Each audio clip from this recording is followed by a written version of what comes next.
Hello everyone, welcome to biology tutorial. আজকে আমরা পড়ব বিদেশি কতগুলি বায়োস্ফিয়ারের মধ্যে বিদেশি কতগুলি প্রজাতি আমাদের দেশের মধ্যে সংমিশ্রণ ঘটেছে এবং দেশের প্রজাতিগুলোর বিপন্নতা বেড়েছে। এতে যেমন ধরো উদাহরণ হিসেবে বলা যায় মাছ। আমাদের দেশে মাছ এসছে যে মাছগুলো অত্যন্ত প্রোডাকশন দিক দিয়ে খুবই ভালো, প্রোডাকশন অত্যন্ত বেশি, যেমন তেলাপিয়া একটা মাছ, এটা আফ্রিকা থেকে এসছে। একদিকে আফ্রিকা থেকে একটা মাগুর মাছ এসছে, যে বড় মাগুর মাছ যেটা গ্লোরিকাস, যেটা ক্ল্যারিয়াস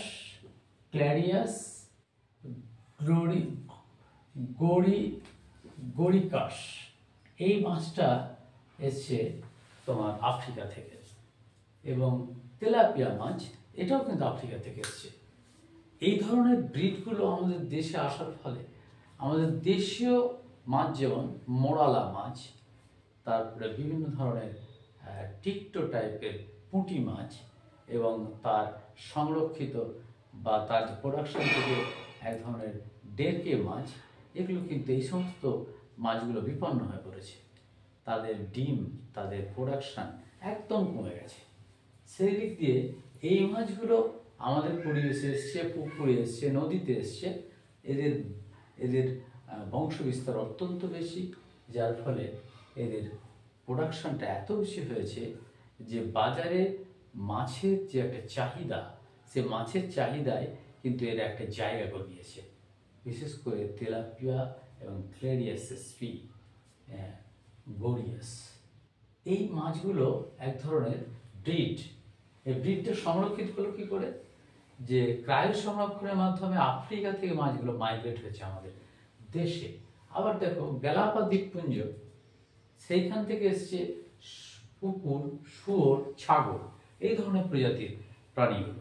এই গ্যালাপা দ্বীপপুঞ্জের প্রাণীগুলো আসার ফলে, এই কুকুর, শুয়োর, ছাগল এগুলো আসার ফলে একটা ব্রিডের মধ্যে একটা অদ্ভুত ধরনের আন্দোলন তৈরি হয়েছে, যেগুলো সাধারণ পরিবেশের মধ্যে তারা সারভাইভ করছে এবং অত্যন্ত বিশেষ করে জলাশয়ের মধ্যে কুমির প্রোডাকশানটা কমে যাচ্ছে। কুমিরের ডিম, কুমিরের মাংস, আজকে কুমিরের ছাল বিদেশের বাজারে অত্যন্ত চাহিদা রয়েছে, সেগুলো আমরা হারিয়ে ফেলছি ধীরে ধীরে। তো একটা প্রজাতির উপস্থিতি আর একটা প্রজাতিকে বিপন্নতার দিকে ছড়িয়ে দিচ্ছে। পার্থেনিয়াম আরেকটা হচ্ছে উদ্ভিদ, ছোট্ট একটা উদ্ভিদ যার আমরা রেল স্টেশনের আশেপাশে দেখতে পাই, পার্থেনিয়াম। এগুলো হচ্ছে গম, মেক্সিকো থেকে গম যখন আমদানি করে আমাদের দেশ, তখন এদের বীজগুলো আমাদের দেশে চলে আসে। আসার পরে আজকে প্রত্যেকটা স্টেশনে পার্থেনিয়াম মানে ছড়িয়ে পড়ে বিভিন্ন হাজার হাজার বিঘা জমির মধ্যে পার্থেনিয়াম বংশবিস্তার করেছে। এবং এই পার্থেনিয়াম থেকে তৈরি হয় শ্বাসকষ্ট, অ্যাজমা, বিভিন্ন ধরনের লাংস ক্যান্সার এই বীজ থেকে হচ্ছে। এগুলো বিদেশি কাঠ, বিদেশি প্লান্টস, বিদেশি অ্যানিম্যাল, এদিকে সংরক্ষণ করা এবং তাদের সারভাইভ করার খুব একটা প্রয়োজন হয় না। তারা আমাদের পরিবেশের মধ্যে তারা অবশ্যই নিজের পজিশন করে নিচ্ছে। কচুরিপানা, টোপাপানা, এই কচুরিপানা টোপাপানা এসছে আমাদের বাইরের দেশ থেকে, ব্রাজিল থেকে কচুরিপানা এবং টোপাপানা আমাদের সেই জলাশয়কে দখল করে ফেলেছে।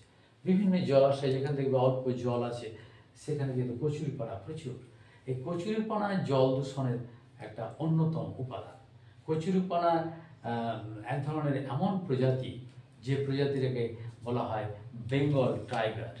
এই বেঙ্গল টাইগারের সঙ্গে তার যে মানে প্রজাতিগত যে অবস্থান, সেটা নির্ভর করে কচুরিপানার এবং টোপাপানার মধ্যে দিয়ে এত দ্রুত ছড়ায় এগুলো, যে তার পরিবেশের মধ্যে অস্তিত্বকে সবসময় স্প্রেড করে ফেলে।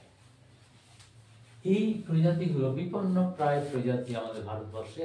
তার মূল কারণকে ঠিকমতো আইসোলেট করার জন্য এবং এই বিপন্ন প্রায় প্রাণীদের বাঁচিয়ে রাখার জন্য একটা সংস্থা হয়েছে, যেমন national biosphere plant genetic researches. এই প্লান্ট জেনেটিক রিসার্চের মধ্যে এই প্রজাতিগুলোকে সংরক্ষণ করার দিক দেখাচ্ছে। যেমন national biosphere animal genetic researches, এটাও আরেকটা সংস্থা। এই দুটো সংস্থার কাজ কি? ভৌগোলিক অঞ্চলগুলোকে সুরক্ষিত করা এবং চিহ্নিত করা।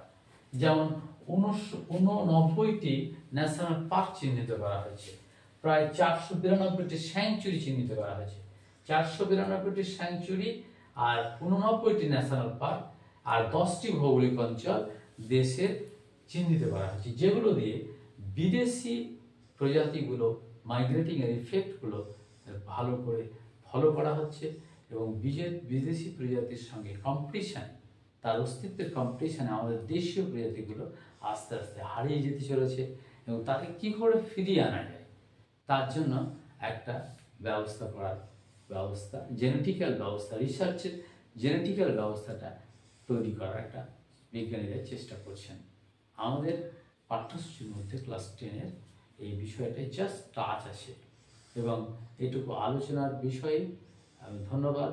তোমরা ভালো থেকো আমার ভিডিওটা দেখার জন্য, আর প্রয়োজন অবশ্যই সাবস্ক্রাইব করবে।